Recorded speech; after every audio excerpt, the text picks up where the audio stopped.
发现不同的练功阶段，阿尔法脑波被抑制，而观测到的快慢和程度都不一样。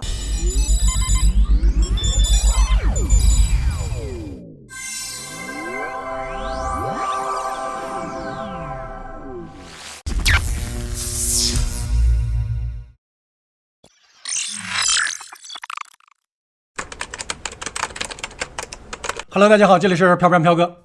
今天我们来聊一聊神奇气功与武林神功。很多的小伙伴们自己或者是亲戚朋友都会有那么一两个练习气功的，或者是练习冥想的，练习瑜伽的。气功有人说它神奇，有人说它夸大，有人说它可以治病，有人说都是胡编乱造。咱们今天呢就好好的掰扯掰扯，什么是真正的气功？关于冥想和瑜伽的神奇，咱们有时间单开一局。首先咱们从气功治病说起。大家记得咱们曾经讲过的李思岑教授的一些和精神体沟通的故事，其实他自己也在享受气功给他自身带来的巨大变化。他亲身体验了通过气功打通任督二脉在治病方面不可思议的作用。他从大学开始就患有支气管炎，每到秋冬季节，自己一受凉，那么就容易咳嗽，而且即使是就医吃药，也需要2周到3周才能够康复。36岁那年，李教授被领导逼迫学习气功。为什么是逼迫呢？因为他被分配的课题就是研究气功。于是他精心苦练，首先学会了气功中的气沉丹田。那一年的冬天，支气管炎又发作的时候，第一天晚上他就通过运气打通任督二脉，让气在身体中运行，通筋骨脉络。奇怪的事情发生了，第二天就不怎么咳嗽了。那么第二天晚上他继续运气行气，通过大小周天任督二脉，到了第3天完全恢复了，而且不是暂时性的，是彻底的告别了支气管炎。在往后的30年当中只复发过一次，那一次呢，还是因为他想验证久病的情况下身体的防御系统是否有机会活化，因此故意就没有练气功。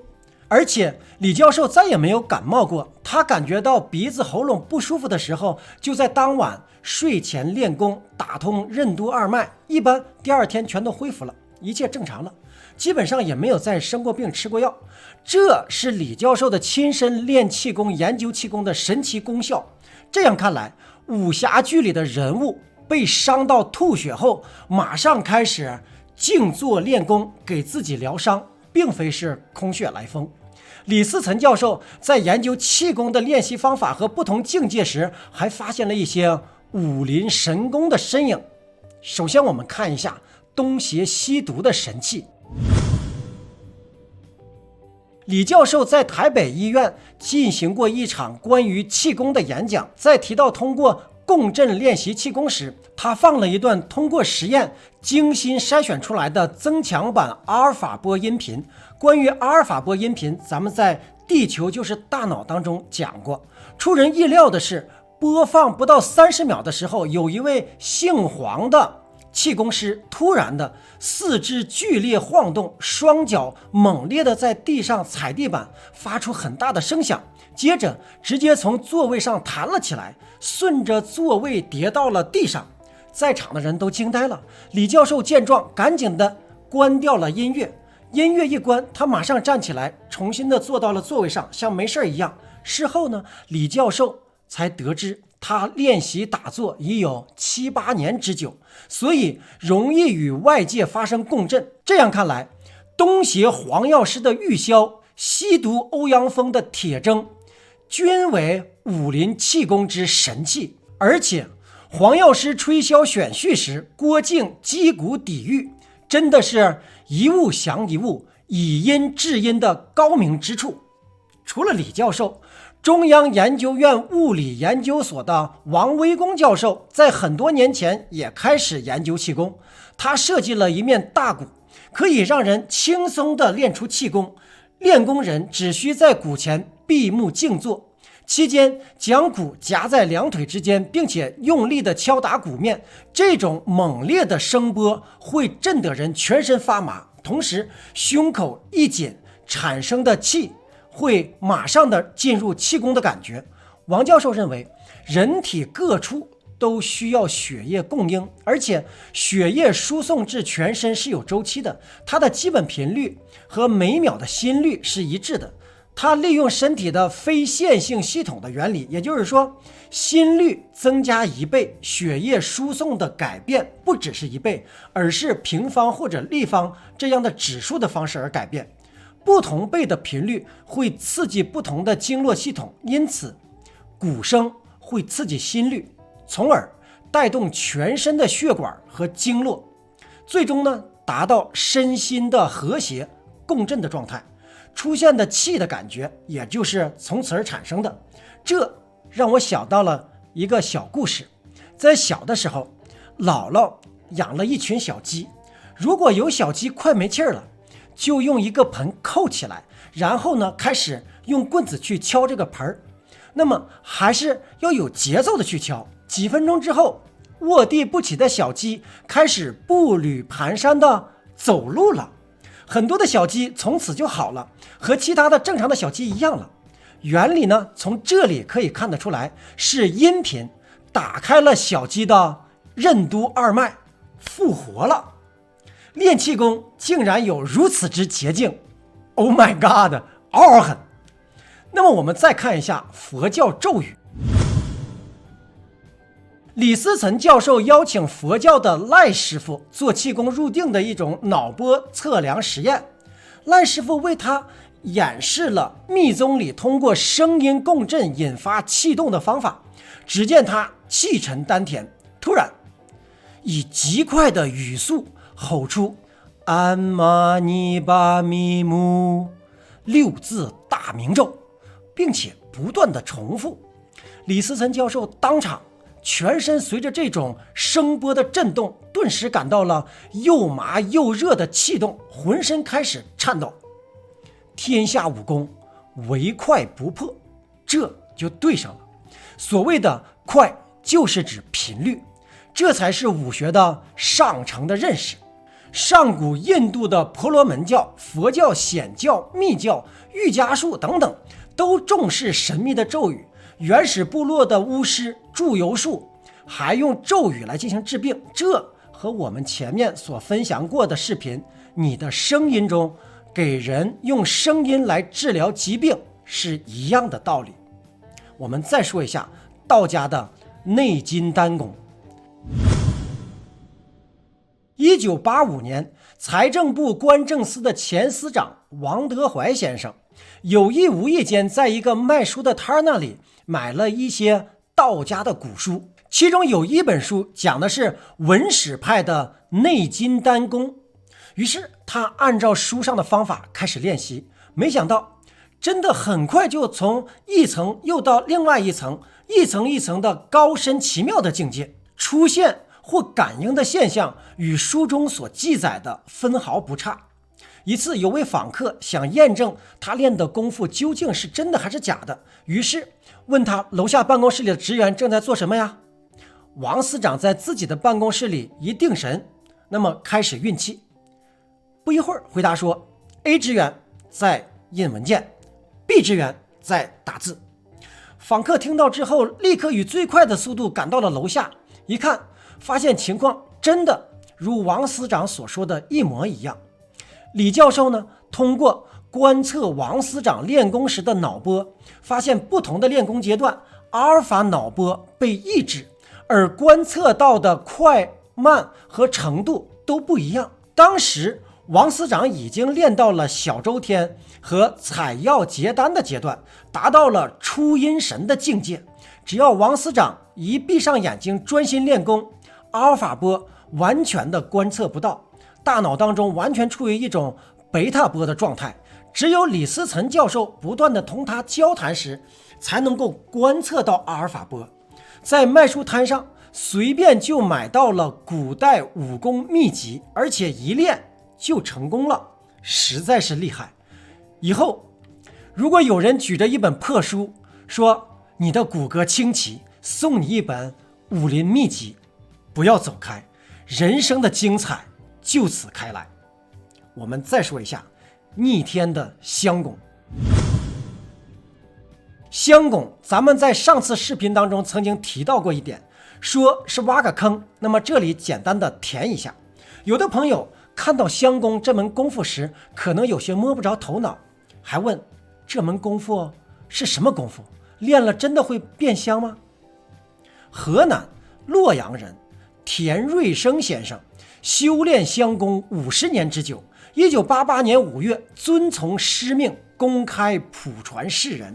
襄公练就之后，的确会使人发散出一种檀木之香。从这样的推演，不知道有多少不可思议的功夫，因为低调而遗失，或者是因为传男不传女而遗失。以后呢，比起送女朋友香水，那么还不如送她襄公，终身带体香。1993年的夏天，李教授拜访了中国襄公协会的理事会会长林女士，由此知道襄公易学易练，不入镜，不易手，不出片。简单来说，就是不易走火入魔，比较安全，集体练习气功感更强，而且得气更快，到入定态时会自然的发出檀香味儿，健身开智。佛经中也有类似的说法，坐禅修炼静功达到一定入定的状态的时候，可能会发生檀香。当时李教授仍然对襄公不可思议的作用有所怀疑。随后在1994年的3月，李教授邀请林女士做脑波实验，林女士练了初级功约40分钟左右，那么练到了后半段的时候，阿尔法波消失了，林女士处于完全的入定状态，顿时身上一阵阵的檀香散发出来，弥漫了整个的实验室，在场的每一个人包括李教授都惊呆了。襄公果然名不虚传， OMG。 那么下面我们再说一下寒冰手和赤焰掌。道家的李凤山师傅会用手掌发出2种外气，也就是我们之前分享过的脑场，一种是氧气，一种叫杀气。国科院研究所对此事兴趣极为浓厚，于是医大动物系的严教授邀请李师傅做实验，他们请李师傅对一只罩着黑布的箱子开始发杀气。李师傅发功时感觉到里面有一股力量在对抗自己的杀气，于是加大了力量。第一次实验结束之后，才知道里面是一条活着的大鱼，那么被自己的杀气给杀死了。观后立即表示忏悔，不应该无故杀生。于是李师傅立即拒绝了继续实验。后来呢，李思岑教授也邀请到了李师傅，请他到自己的院系实验室中，用红外线观察李师傅的气功。李教授请他先发氧气，也就是可以打通经络的调理之气。发功之后20秒，仪器测出3到5个微米的红外线，一直到李师傅的手移开发功的位置之后，红外线才逐渐的消失了。这说明李师傅的手掌发功之时温度增高了，这就是传说中的赤焰掌。随后李教授又请他发杀气，只见李师傅闭目低头，右手臂高举与头齐平，随后手掌开始发功。令人惊讶的是，仪器的数值竟然出现了负值，一直到发功完毕才反弹回来。这说明李师傅发功时掌上的微血管收缩，血流减少，温度随之逐渐的下降冷却，吸收了周围的热量，因此环境中的红外线减少，无法侦探得到。科学只能这样去解释，这就是传说中的寒冰手。最神奇的是，发功结束之后，李师傅的手又瞬间恢复了正常。到此时，科学也就到此时为止了，无法再进一步的进行解释。1990年，阳明大学生化系的简静香教授等人又邀请了李师傅做对人类纤维细胞发功的实验，这个纤维细胞叫做 fibroblast FS4。那么他们将细胞盛放在一个试管当中，请李师傅在距离试管15公分的地方用双手同时发氧气2到5分钟。相比没有发过氧气的细胞，在发功之后，细胞中的 DNA 合成，也就是载有遗传信息的核酸分子，增加了10%到15%，而且蛋白质合成速率也增加了3%到5%。还有呢，在发过杀气的细胞当中， DNA 合成降低了20%以上，蛋白质的合成速率也降低了4%到10%。最令人惊讶的是， DNA 内的染色体长链有部分断裂，这意味着什么？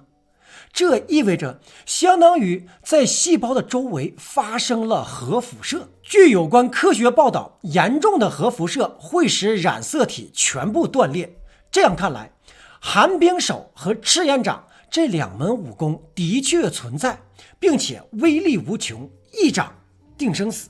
而且发功之时，吃瓜群众要远离一点，否则的话，染色体断裂会否影响智商或者是传宗接代呢？小伙伴们看着办，这个真的要引起大家的注意了。1993年，荣民总医院病毒室的刘武哲主任邀请李师傅和他的5位徒弟做对 A 型流行性感冒病毒发气功的实验。